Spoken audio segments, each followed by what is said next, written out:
volta e hoje aqui no estúdio o debate sobre a violência nas escolas. Quais os tipos mais comuns de manifestações e como enfrentá-las?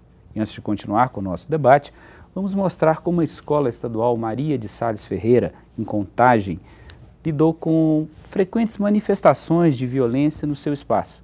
Um exemplo de, claro, que é possível enfrentar com o diálogo, com o trabalho com a comunidade e reverter uma situação de crise. Vamos ver.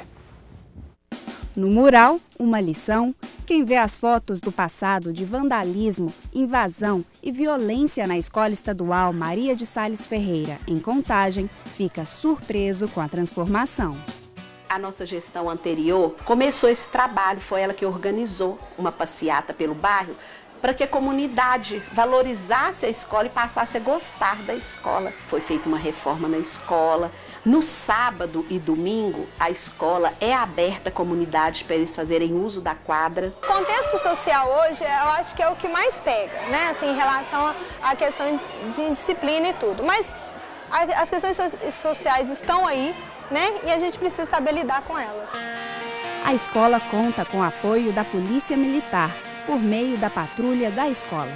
Nós temos um trabalho que ele é preventivo, de vir na saída, na entrada, no recreio, acompanha isso do lado de fora também, geralmente a coisa ela vem de fora. Quando tem uma agressão, começou, alguém disse que fulano disse, que Beltrano disse, e aí começa essa coisa. A tecnologia é outra aliada. A escola instalou 22 câmeras de segurança para inibir a violência. Diminuíram bastante os ataques na escola. Eles fizeram com que os alunos também se preocupassem, né? O estar sendo filmado e o estar fazendo coisas erradas. Uma rádio com programação especial durante o recreio incentiva a socialização. A escola também investe no diálogo e em ações que apoiam o protagonismo do estudante. Projetos como Mérito Juvenil, da ONU, e Mediação de Conflitos no Ambiente Escolar, da Secretaria de Estado de Educação de Minas Gerais, que capacitam jovens, como o Heron e a Jennifer, a atuarem como pacificadores. Heron, conta pra gente quais os tipos de violência que vocês ainda veem aqui na escola. Bom, eu vejo a violência verbal e não verbal com os alunos e dos alunos com os professores dentro de sala ou fora aqui nos corredores da escola. Muitas vezes acontece mais no recreio. E Jennifer, como que vocês podem intervir nessas situações? Com o que vocês aprenderam no projeto? Então, o melhor meio de intervir é pelo diálogo, sendo imparcial, não ficando nem de um lado nem de um outro, procurando sempre mediar o conflito da melhor forma. Apesar dos avanços, a situação ainda está longe do ideal. Mas de quem é a responsabilidade? Lógico que o Estado tem que fazer a parte dele, mas os alunos também têm que se conscientizar e fazerem a parte deles também, evitando a violência. Essa falta de família, eu acho que é o principal motivador. Quando você pega aqui alguma briga, alguma discussão, você descobre que lá na casa dele, geralmente ele é agredido também, geralmente ele é xingado também. Eu acredito que é um todo, são todos da escola, funcionários. Pais também têm que estar andando junto com a escola. E, enfim, todos têm que abraçar a escola. Pois então, no bloco anterior a gente estava falando de bullying, a gente trouxe essa experiência dessa escola aqui de Contagem. Por favor, vamos continuar. Eu interrompi vocês, inclusive, sobre naquela diferenciação do bullying, do entendimento que a gente deve ter. Professora... Você quer por onde? Começa por onde? Fica à vontade. Aqui vocês aqui mandam. Na realidade, a gente pode continuar o bullying, mas eu queria inclusive ver essas imagens que nós acabamos de ver. Na realidade, você vê, aqui tem vários conceitos de violência aqui dentro. Aqui tem vários conteúdos de violência. Não é? Por exemplo, ela começa com depredação. A depredação era exatamente a violência que na década de 80, que na década de 90, quando a gente começa a fazer os estudos, era exatamente o que mais preocupava as escolas, porque a ideia era de que ela estava sendo destruída e, em geral, acreditava-se que não eram os alunos da escola que depredavam, eram os alunos fora da escola. Então, a ideia era de que a violência era a coisa fora da escola. Externo. Então, vai lá e se picha a escola, faz etc. Então, a gente... começam a se fazer políticas para que a escola comece a olhar para o lado de fora, porque na realidade o problema não está dentro dela. Não é? Então ali tem um conceito. Depois você viu que tem um outro conceito também, de que existe problema dentro da escola. E você vê, ali tem uma postura, por mais que seja, que ajudou a fazer alguma coisa, é uma postura policialesca. Ou seja, eu vou colocar câmeras para ver, ou seja, eu transformo a escola num grande Big Brother, percebe? Quer dizer, na realidade foi isso que a gente fez. Quer dizer, e isso daí, isso é uma dimensão pedagógica? Não, isso aí é exatamente uma postura policial. E antipedagógica. Na realidade foi isso. Quer dizer, os meninos no corredor, ou seja, no espaço também, os meninos têm que ter algum momento de intimidade para que eles possam falar as coisas dele. Não, eles estão sendo vigiados em qualquer coisa que eles fazem. Quer dizer, nós botamos tudo lá, acabou. Não existe, por exemplo, nenhum momento em que eles vão conversar, vão namorar. Quer dizer, a escola também é um espaço onde essas coisas podem estar acontecendo, percebe? Então, assim, tem várias concepções lá dentro. Agora, é um aprendizado. Eu não estou querendo, de forma nenhuma, criticar porque o que a diretora está fazendo, ela está fazendo o exercício que a gente tem que observar o tempo todo. O que ela está fazendo para chegar lá? Agora, tem várias coisas que a gente tem que exatamente ajustando, não é? Percebe? Ajustando. É mesmo assim. A fórmula não está pronta, tem que ser. Mas você vê, ela vai buscar em vários lugares, e que bom que essa diretora vai buscar. Que bom que todas as diretoras Engraçado, né? isso. A Câmara tem esse papel, mas como que a polícia já mudou, e o crédito da patrulha escolar. Escolar, é isso aí. A patrulha escolar, por exemplo, ela passa... Isso eu acompanhei com pesquisas, com orientandos meus de doutorado e mestrado, nós acompanhamos isso. Eles, obrigatoriamente, passaram a ter outro tipo de formação para entrar na escola. Então, não é também qualquer policial que hoje vai para a escola, percebe? Então, tem políticas, ou seja, as políticas também na área de segurança, ela passou a interferir nesse processo. Entendeu? Eu acho que é um desafio mesmo. E eu penso muito nessa lógica, né, da Câmara, pensando basicamente nisso. A escola faz uma socialização, que é a socialização escolar, tem as regras, normas. Mas há uma socialização dos adolescentes. Então, como que a gente contribui para que essa socialização tenha caminhos adequados do diálogo? Eu estou dizendo isso pensando nos índices de mortalidade da juventude. Então, assim, faltou diálogo em muitos dos fatos que vêm ocorrendo.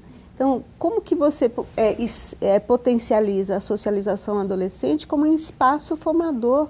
Porque a escola, antes de tudo, tem um lugar da educação do indivíduo, né? E de como ele vai se apropriando de elementos que são próprios da humanidade. O diálogo é a nossa capacidade de resolução por uma outra via, né?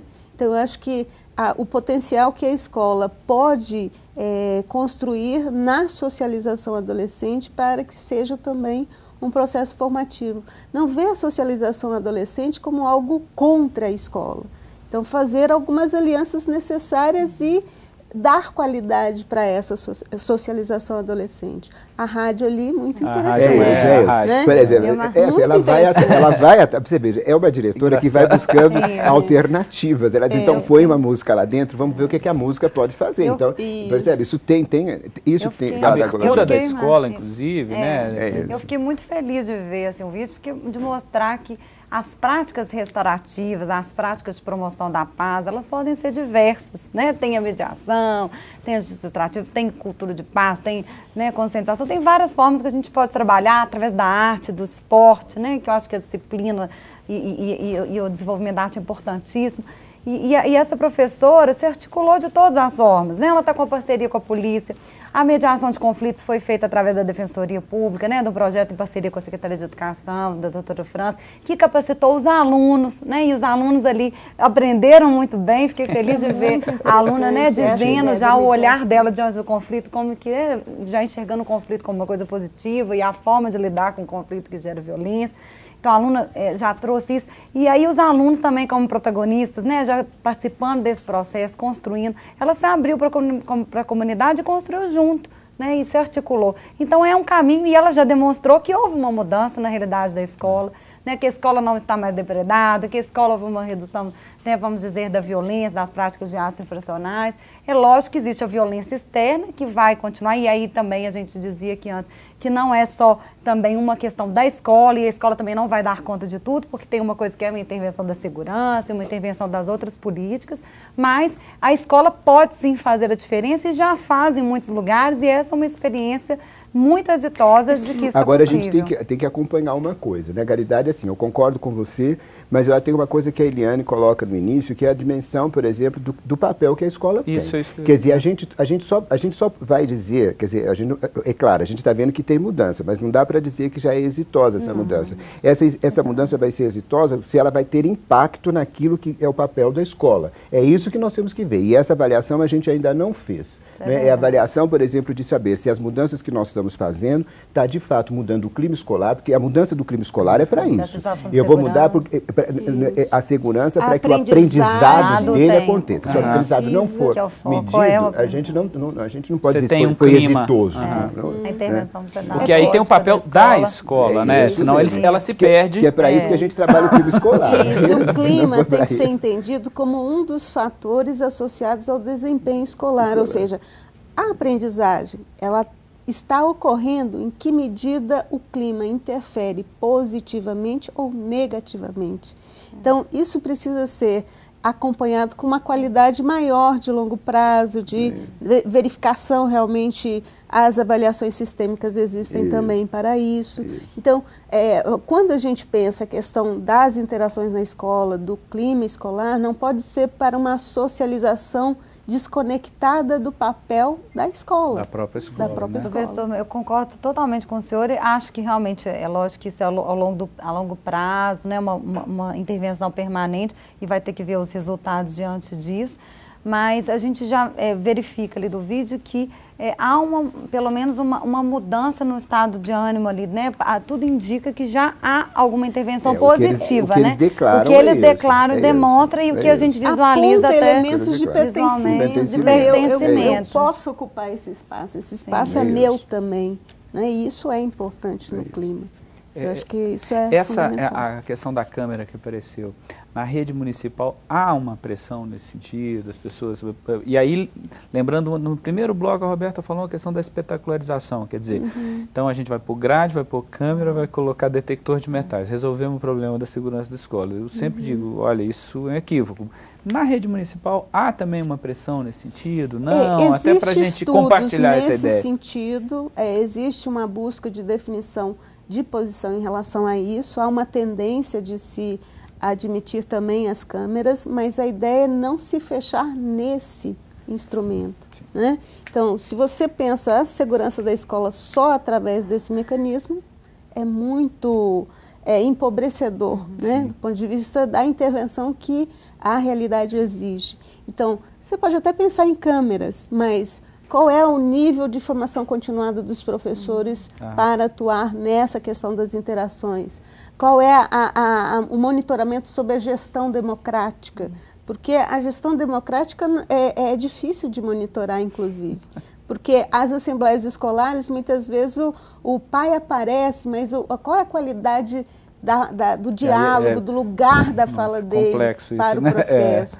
Então, são vários elementos. Eu acho bacana essa ideia dos fatores associados ao desempenho. O clima é um dos fatores. Então, há outros elementos e como um dos fatores, ele tem que dialogar também com esses outros elementos. E a Câmara, Marcílio, vem reforçar mais uma vez essa cultura punitivista, porque as pessoas com a Câmara querem também que agora a gente tenha um maior controle e a gente consiga identificar quem são esses autores, né? Parece que você quer identificar quem está né? desviando, O desvio. Você fez isso, né? Você e porque cai na ideia da né? punição. E não é isso. A lógica agora tem que ser responsabilização, formação, né? Participação. E colocar ali, né? Sempre imputar ao outro. Você é o responsável, você. E nós, escola, e nós pais, e nós sociedade.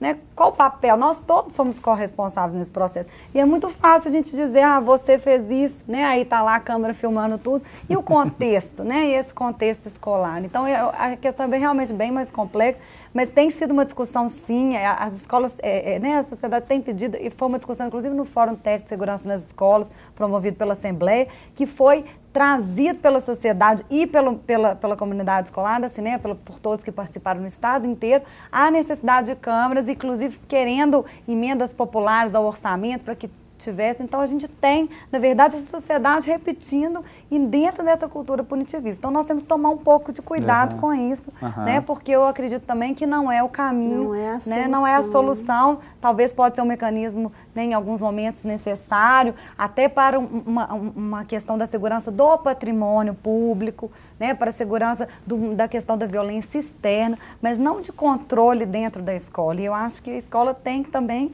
que ter uma responsabilidade, porque ela também é corresponsável nesse processo. Eu vou comentar, por exemplo, de duas escolas aqui, sem fazer a referência.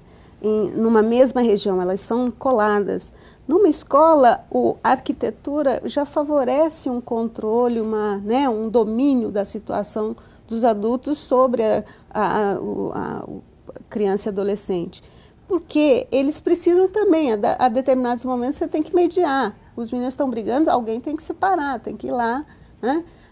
Mas há uma escola ao lado que a arquitetura já é ampla, talvez câmeras ali, sim, né? Entendi. Mas não com esse lugar de que é a solução para punir, para vigiar e pensando no... Vou localizar o infrator, né? Vigiar e punir, não é isso. Até porque a visibilidade, essa visibilidade que a gente quer dar para a violência, é isso que tem complicado a situação do bullying. Se você for pensar, por exemplo, porque na realidade, porque a gente está pensando aqui essa visibilidade só no sentido da escola utilizar, mas essa visibilidade tem sido feita para jogar isso na rede e começar a jogar. Quer dizer, na realidade, por exemplo, essa história do bullying, talvez a gente possa falar um pouquinho dela agora. Quer dizer, na realidade, o bullying é o que acontecia na escola, sempre aconteceu isso. Tanto que a gente nem consegue traduzir, a gente continua utilizando um termo em inglês para falar alguma coisa que a gente não sabe o nome que a gente vai dar para isso. Na realidade, mas o que a gente está falando disso é exatamente, por exemplo, assim, as queixas, crianças que, por exemplo, eram exatamente desprezadas. Características físicas e tal, aquilo que é fora do padrão. Existe uma definição de bullying que os especialistas colocam sobre isso. Quer dizer, o bullying tem que, inclusive, as pessoas são pares. Na realidade, o bullying não pode ser um mais velho com o mais novo, são pares que fazem isso, no mesmo relação nível, de igualdade, na relação de igualdade que ele se dá. Agora, isso sempre aconteceu na escola. Agora, por que isso tem uma visibilidade muito grande? Porque, na realidade, alguém está dando visibilidade para isso. Por exemplo, o bullying acontece, o que acontece com o outro vai aparecer na rede. Na realidade, aparece na rede, fica ganha circulando. Visibilidade. Vira espetacular. Vira espetacularidade. Então, ele virou um grande problema, e um problema sério mesmo, em alguns momentos. Eu oriento, por exemplo, eu co-oriento uma aluna da medicina que faz com a professora Janete Ricas. Ela estuda exatamente a questão do bullying e nós estamos exatamente acompanhando o que os pais hoje estão falando do problema.